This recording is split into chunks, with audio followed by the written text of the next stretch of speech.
farei hoje, baseado num livro do Seth Godin, que chama Linchpin. É um livro bem bacana, muito interessante mesmo. E é importante todo mundo estar sentado, porque ele é um verdadeiro soco no estômago da gente.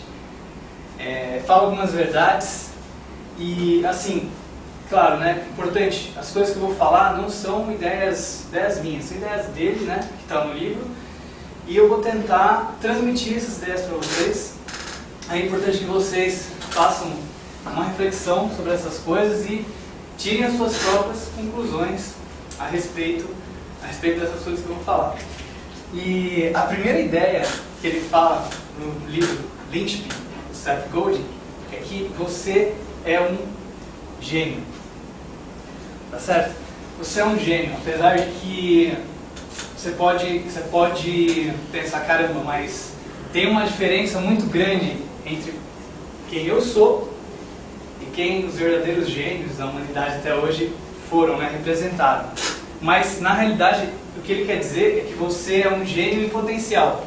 Não significa que você está sendo um gênio de verdade. E você não é, por causa de uma série de coisas que você faz, por causa da forma que você se comporta, você não permite que o gênio que tem em você se manifeste. Tá certo? Então nós vamos falar um pouquinho sobre isso, para vocês entenderem um pouco melhor. Os tempos, na verdade, mudaram. Porque hoje a gente não tem mais a mesma necessidade que a gente tinha na época da Revolução Industrial, por exemplo. A gente precisava de pessoas que fizessem tarefas repetitivas, que não precisassem pensar muito, que fossem altamente substituíveis. E os grandes gênios, na verdade, eles não são criados em escolas, porque as escolas elas foram criadas para resolver os problemas da época da Revolução Industrial. Tinham dois problemas: tinha que produzir muito, produzir em massa, grandíssimas quantidades, e tinha que vender tudo que produzia. Então, como é que a gente podia fazer para resolver esses dois problemas?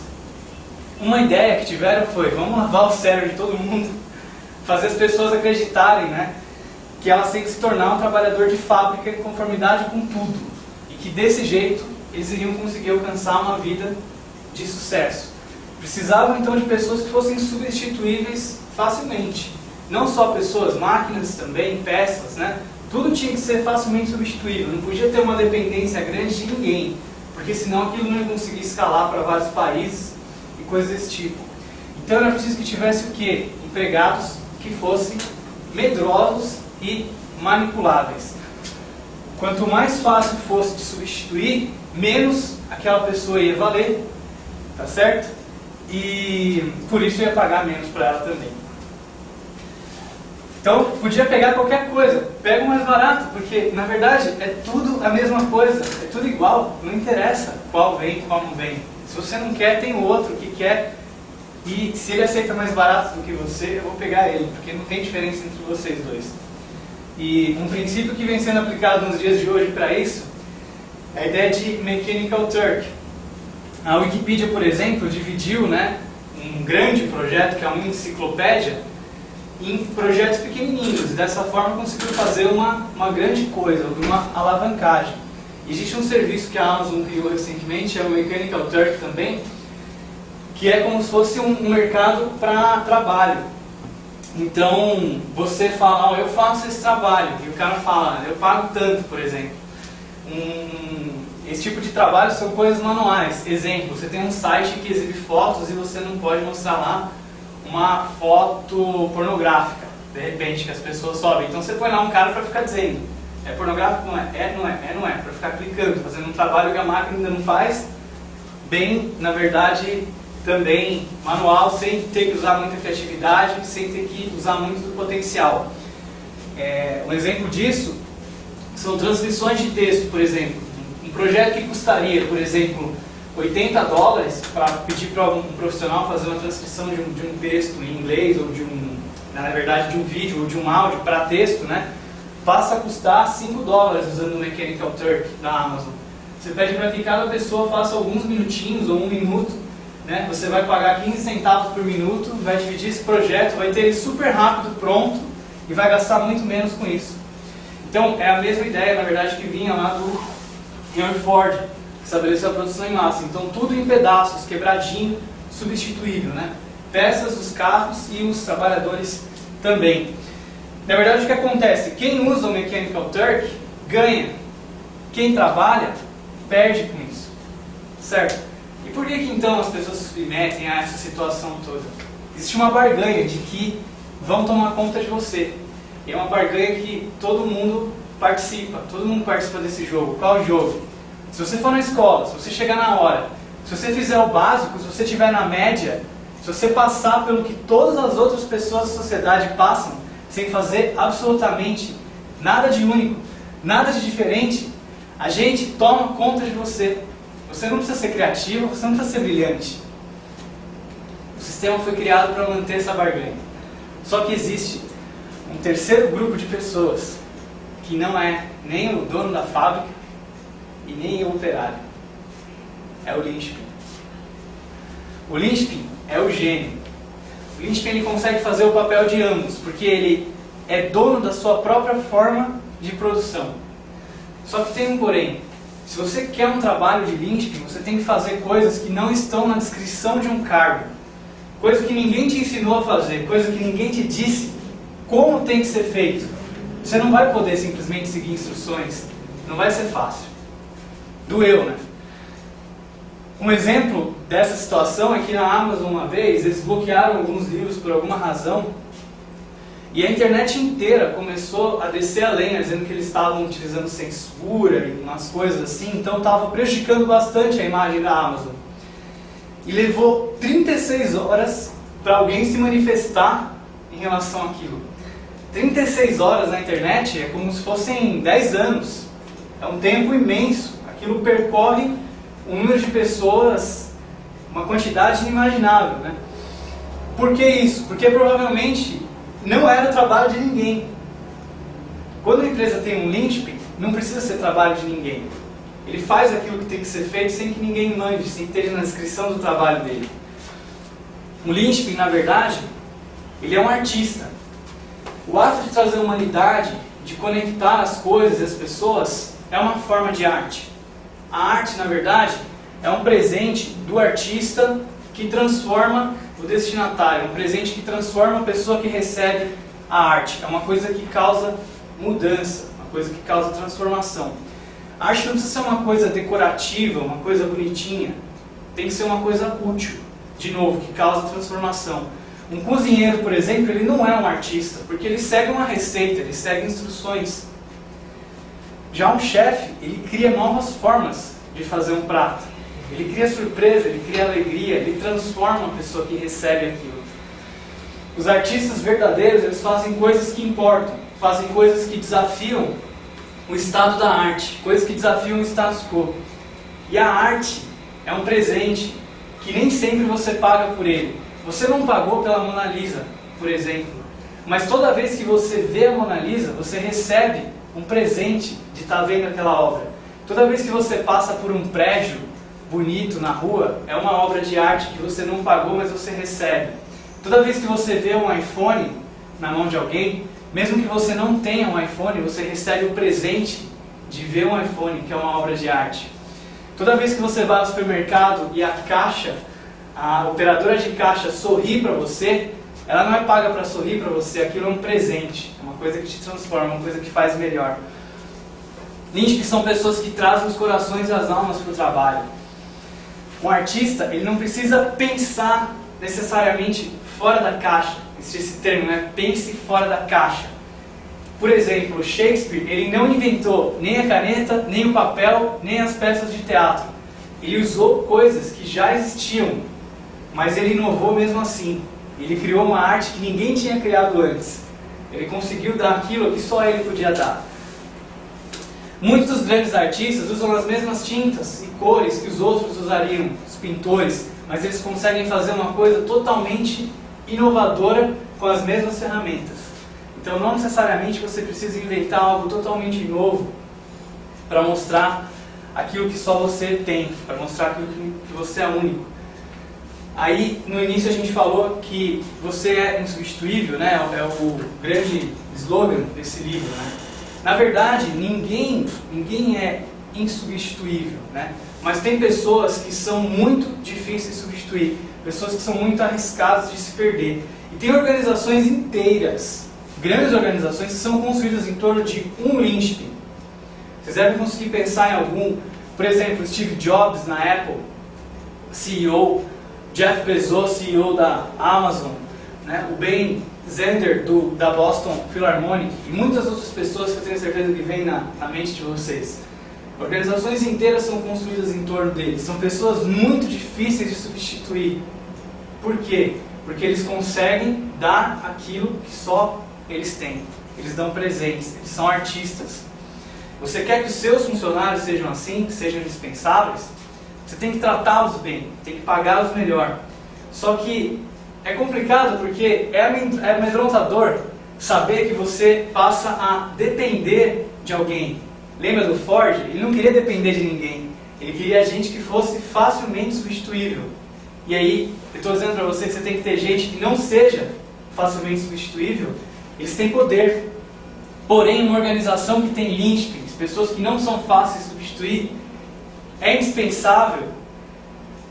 Tem pessoas indispensáveis, mas também é indispensável. Porque o linchpin ele faz muito mais do que aquilo que você paga para ele fazer.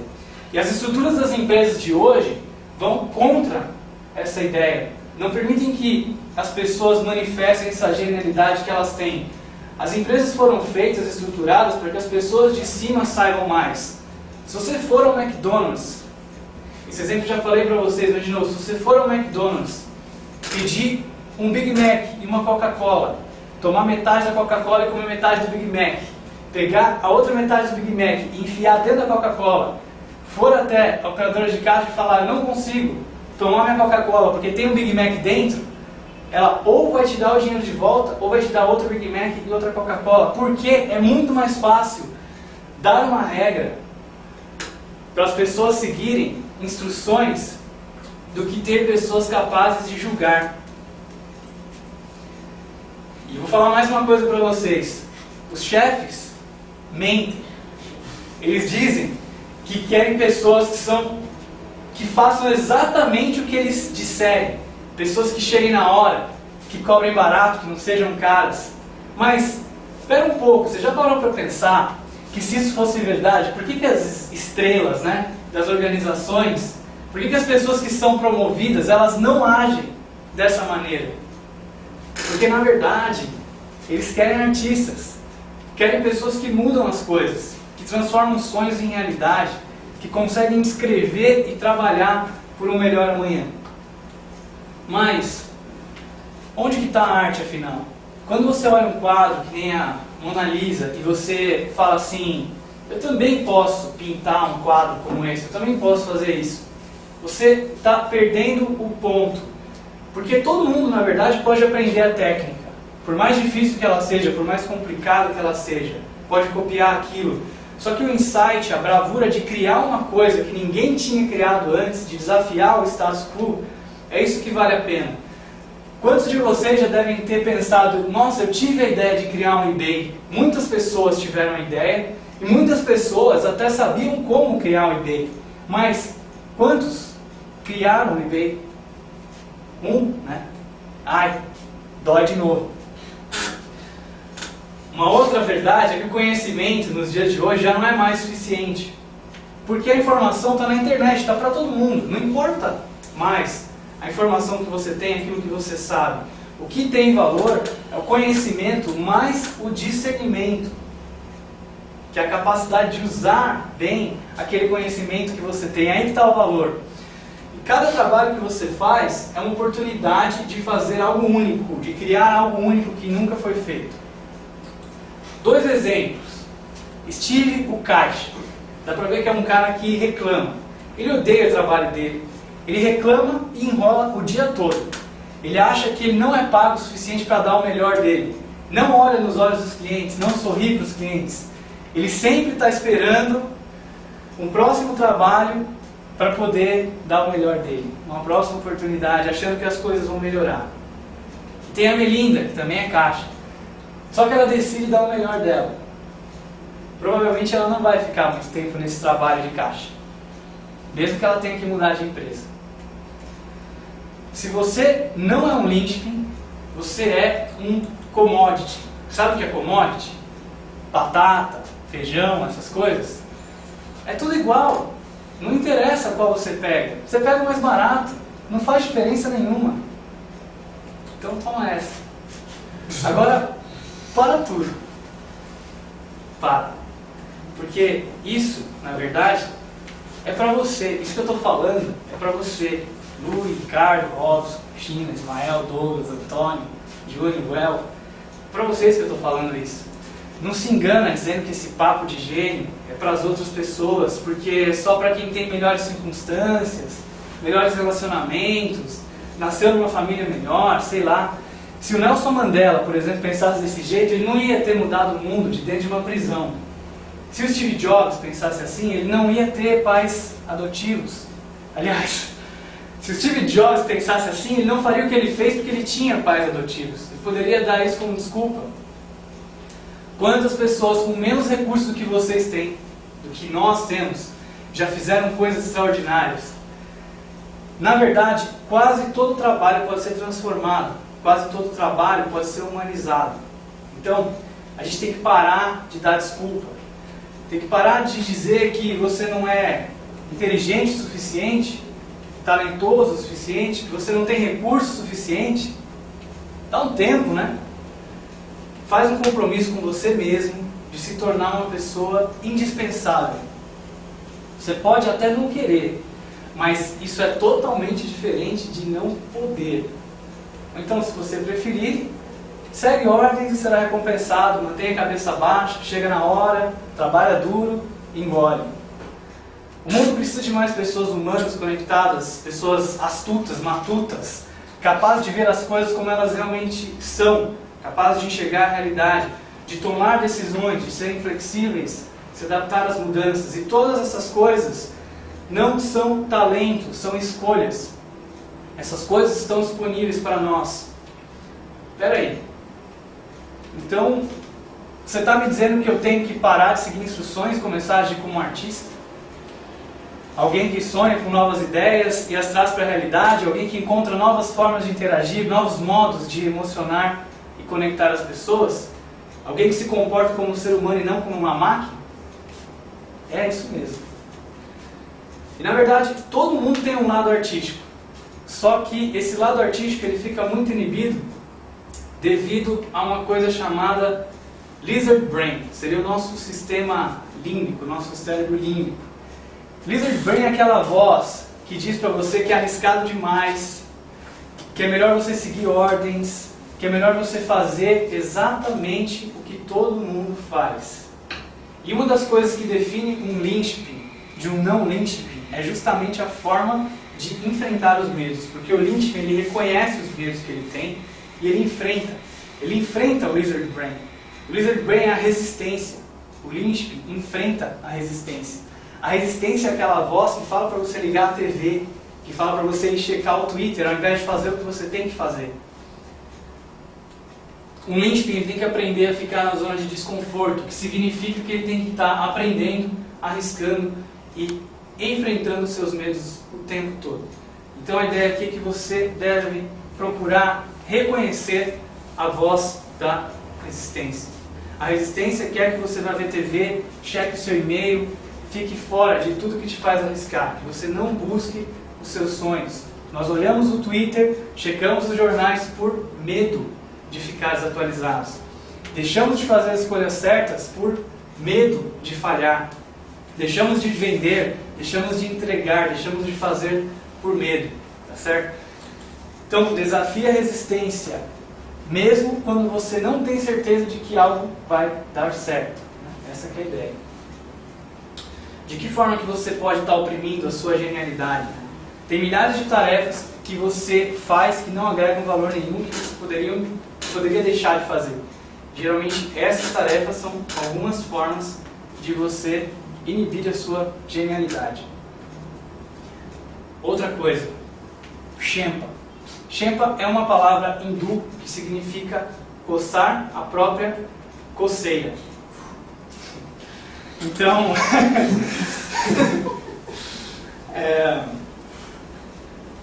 Por exemplo, algo que te tira do controle imediatamente. Imagina que o seu chefe faz uma crítica para você sobre o seu trabalho, nada demais, aqui tem uma foto exagerada, né? Imagina que é uma coisa mais simples. E aí, o Shenpa é aquilo que te faz, na hora, começar a se defender de todas as considerações que ele fez. E, infelizmente, o seu chefe também se sente da mesma maneira, porque ele está incomodado que você não aceita o feedback dele. Então, vocês ficam presos nesse ciclo. Então, o que é o Shenpa? É um mecanismo de defesa estúpido, cujo responsável é o Lizard Brain, a resistência. Uma das formas de você evitar isso, no seu dia a dia, no seu trabalho, é você ter time boxes para fazer as coisas. Então, por exemplo, resolva isso em 30 minutos.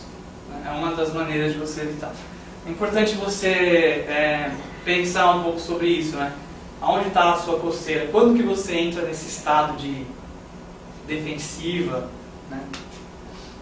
Às vezes uma decisão de 5 minutos, ouvir o que o cara falou, aceitar o que o cara falou, pensar sobre aquilo, se aquilo serve ou não serve para você, e dizer, ok, obrigado, é suficiente. Em 5 minutos você evitou ali um processo de discussão que não leva a lugar nenhum de meia hora, né? Uma coisa que não vai agregar nada. As grandes organizações, então, e chefes contratam pessoas motivadas e definem altas expectativas para eles. Totalmente diferente daquela ideia que a gente viu antes da Ford, né? Aquela ideia de pessoas substituíveis.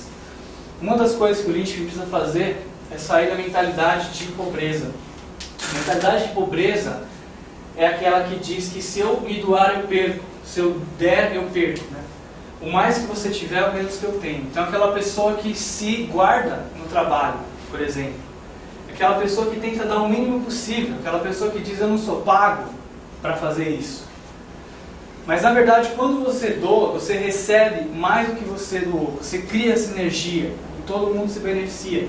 Não que você deve se doar pensando no que vem em troca, mas saiba que isso é uma consequência da doação. A mesma coisa funciona com conhecimento. Quando você doa o seu conhecimento, quando você espalha as suas ideias, né? Tudo que você faz, além do que é esperado pelo seu trabalho, é um presente. Outra coisa, é impossível você fazer arte para todo mundo, é impossível você agradar todo mundo. A arte para todo mundo é uma arte medíocre, é uma arte que não tem visão. Então você precisa entender qual a sua audiência, quem vai apreciar a sua arte. Conheça aquela audiência e faça aquela audiência feliz. Conheça a sua audiência também para saber quem você deve ignorar. Pare agora mesmo de ser um carneiro, quer dizer, um clone. O que você quer ver diferente no mundo, faça isso que você quer ver diferente no mundo. Transforme isso que você quer ver diferente no mundo em realidade. E para isso você precisa entregar. Os Lynchpis entregam. Picasso, por exemplo, publicou mais de 1000 quadros. Você deve conhecer 3 desses 1000 que ele publicou. E foi no primeiro quadro que ele se tornou esse ícone que ele é hoje. Verdadeiros artistas entregam, fazem, produzem muito. O que é entregar para você? Entregar pode ser publicar no seu blog, responder o telefone, vender um muffin. É a conexão entre o seu trabalho e o mundo lá fora. Então você tem que fazer isso regularmente, sem emergência e sem medo, mas constantemente. Tem que entregar sempre. Seth Godin, por exemplo, escreveu esse livro. Ele escreveu vários livros. Nem todos os livros que ele escreveu fizeram sucesso. Nem todos foram best-sellers. Mas muitos deles se tornaram best-sellers, né? Então, na verdade, os artistas entregam bastante, produzem bastante, fazem bastante. Mas por que é tão difícil entregar assim? Primeiro por causa do lixo. Do lixo. Porque coisas, às vezes, que são aparentemente úteis, são detalhes que não acrescentam, não agregam valor nenhum. E a gente não joga essas coisas fora. A gente tem que jogar fora tudo que não é necessário para poder entregar mais, certo? Todos os projetos atrasados, em algum nível, são vítimas de lixo. E depois, por causa da coordenação. Imagina que você tem que apertar as mãos de 3 pessoas, você vai apresentar 3 pessoas, quantos apertos de mão você precisa dar? Né? 3, agora 4, 6, isso vai aumentando, é fatorial, certo? Então, quanto mais gente, mais complicado. Essa é a ideia. Quanto mais gente, você tem que coordenar mais e mais lixo vai ser gerado. Então, para entregar mais, diminui o número de pessoas e aponte um linchpin para liderar. Essa é a ideia do CEF. Então, seja único, porque você é único. Mas uma coisa importante é que você não é o seu currículo. Você pode pensar que é diferencial pelas coisas que você colocou no seu currículo, pelos milhares de cursos que você fez, pelos milhares de livros que você leu. Na verdade, você é aquilo que você faz. De novo, né? Já falei isso várias vezes e nesse livro ele fala isso outra vez. É um conceito que se repete bastante.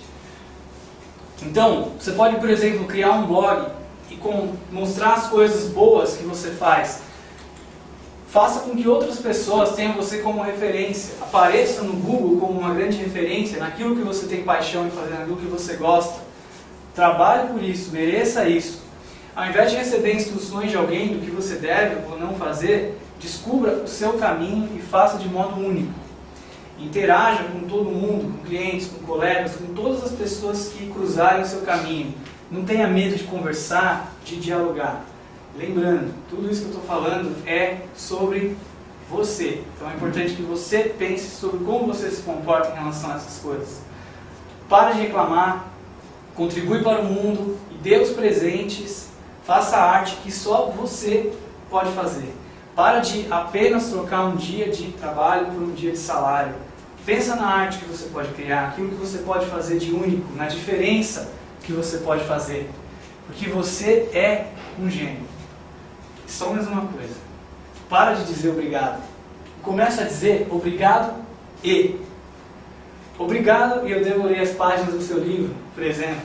Obrigado e eu disse a todos que o seu trabalho está muito bom. Obrigado, você me fez chorar. Obrigado e eu acabei de blogar sobre o que você falou. Obrigado, e como eu posso te ajudar a espalhar essa ideia? Obrigado, e você pode me ensinar a fazer isso? Obrigado, você me transformou para sempre. Obrigado.